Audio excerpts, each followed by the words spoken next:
অভিনবভাবে শিক্ষক দিবস পালন করল মালদা জেলা পুলিশ। দুপুরে পুরাতন মালদহের সেতু মোড় লাগোয়া এক বেসরকারি হোটেলে অনুষ্ঠানটির আয়োজন করা হয়। সেই অনুষ্ঠানে জেলা পুলিশের উচ্চ পদস্থ কর্তারা উপস্থিত ছিলেন।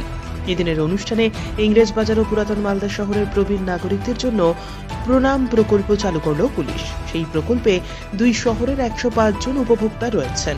তাদের বিপদকালীন পরিষেবা দেবে পুলিশ। এছাড়াও জেলার 12টি স্কুলকে নিয়ে কুইজ প্রতিযোগিতারও আয়োজন করা হয়। প্রতিযোগিতায় জয়ীদের পুরস্কৃত করেন পুলিশ কর্তারা।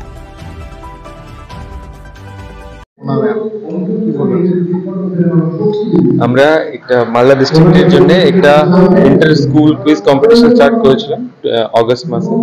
তো ওর ফাইনাল হচ্ছে আজকে। এখানে বেসিক্যালি আমরা কুইজের মাধ্যমে আমরা চাইছি কি কুইজের মাধ্যমে আমরা যদি লোকজনকে যে অ্যাওয়ারনেস ক্যাম্পেইন আছে ওর জন্য আমরা যদি ওটা অ্যাওয়ারনেস ক্যাম্পেইন কুইজের মাধ্যমে যদি করতে পারি তাহলে লোক বেশি ইন্টারেস্টেড হবে আর স্টুডেন্টসরা বেশি ইন্টারেস্টেড হবে। আর আমার মেন টার্গেট অডিয়েন্স যে আছে ওটা স্টুডেন্টস থাকছে। তো এর জন্য আমরা একটা কুইজ কন্টেস্ট করেছি। এখানে বেসিক্যালি যে কোয়েশ্চেন্স আছে ওটা traffic related matters, cyber crime related matters, sports activities and current affairs general knowledge as well as something about police and Malda district. তো এই 5-6 যে টপিক আছে ওর উপরে আমরা কোশ্চেন ফ্রেম করে এখন ফার্স্ট স্টেজে পুলিশ স্টেশনে হয়েছিল। পুলিশ স্টেশন থেকে যে জিতেছে তারপরে ওরা কোয়ালিফাই করে ডিস্ট্রিক্ট লেভেলে এসেছে। আজ ডিস্ট্রিক্ট লেভেলে ফাইনাল হচ্ছে। তো এখানে অ্যারাউন্ড 146 টিমস পার্টিসিপেট করেছিল আর ওর মধ্যে এখন আজকে 13 টিমস আছে এখানে। আর বুথনি আমরা কোনো ফ্লাডস প্রবলেম আছে এর জন্য পার্টিসিপেট করতে পারিনি, বাট আমরা খুব ভালো রেসপন্স পেয়েছি। আর আমরা চাইছি কি সেরকম আমরা যদি সেরকম কিছু ইনোভেটিভ স্টেপস নিয়ে ইনোভেটিভ জিনিসগুলো করে, কেন কি সিম্পল অ্যাওয়ারনেস ক্যাম্পেইন হয়তো লোকজন জন্য বোরিং হয়ে যাচ্ছে, ওরা ইন্টারেস্ট হেরে ফেলছে। তো আমরা চাইছি এটা নতুন কিছু করে আমরা যদি সেম জিনিস একটু ইন্টারেস্টিং করে যদি লোকজনকে বোঝাতে পারি তাহলে হয়তো অ্যাওয়ারনেসের যে অভাব আছে ওটা আমরা কমপ্লিট করতে পারি। নর্থ বেঙ্গল স্যার এখানে অ্যানাউন্সমেন্ট করে গিয়েছিলেন যখন আপনার সিসিটিভি উদ্বোধন হয়েছিল।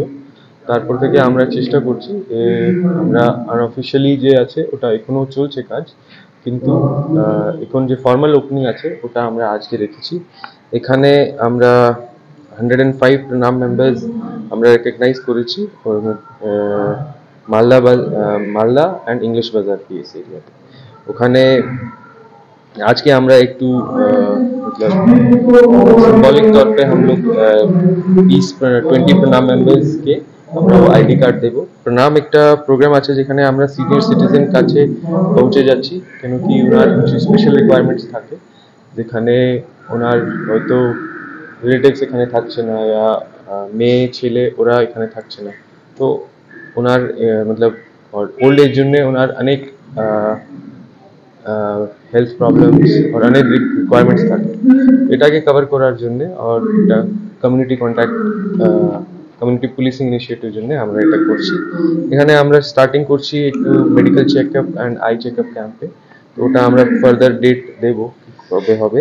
আর কিছু এনজিওর সঙ্গে কোঅর্ডিনেট করে যদি কিছু আমরা ওনাকে কোথায় সেরকম জায়গা আছে যেখানে ওরা যেতে চাইছে আমরা ওরকম ভিজিট প্ল্যান করছি কি ওনাকে নিয়ে যাব। তারপরে ওনার কাছে একটা নাম্বার থাকবে যেখানে ওনার যদি কিছু সমস্যা হয় তো ওরা ইনফর্ম করতে পারে। রাত্রে বেলাও পাবে। আর একটা আমরা ওনার যে যদি হেলথ ছাড়াও যদি কিছু সেরকম আজকাল আমরা দেখছি কি যেখানে সাইবার ক্রাইম আছে ওখানে যে রিটায়ার্ড পার্সোনালস আছে ওনাকে বেশি টার্গেট করা হচ্ছে, কেন কি ওনার রিটায়ার্ড পারপাস থাকে ব্যাংকে। তো এর জন্য বেশি ওনাকে টার্গেট করা হচ্ছে। তো ওরা হয়তো এত কমপ্লিকেটেড যে মডাস অপারেন্ডাই থাকে যে সাইবার ক্রাইম ওরা বুঝতে পারছে না কি এটা একটা ফ্রড কল আছে, তো ওরা ওখানে ফেসে যাচ্ছে। তো এর জন্য আমরা ওনাকে যে সাইবার ক্রাইম অ্যাওয়ারনেস আছে ওটাও আমরা দেখবো কি কীভাবে যদি সেরকম কল হয় তো কীভাবে উত্তর দিতে হবে, কী করতে হবে, কী মতলব আমরা অ্যাভয়েড করতে পারি, এইসব জিনিস আমরা বলবো। বাকি পূজা আসছে, ওর জন্যও আমরা যে আমরা চাইবো কি আমরা পুরো পান্ডাল ভিজিট করে সেরকম আমরা কোঅর্ডিনেট করতে পারি। তো এটা একটা ছোট জিনিস আছে কি যে ওল্ড এজ সিনিয়র সিটিজেন্স আছে, ওনাকে আমরা কিছু একটু স্পেশাল কেয়ার দিতে পারি।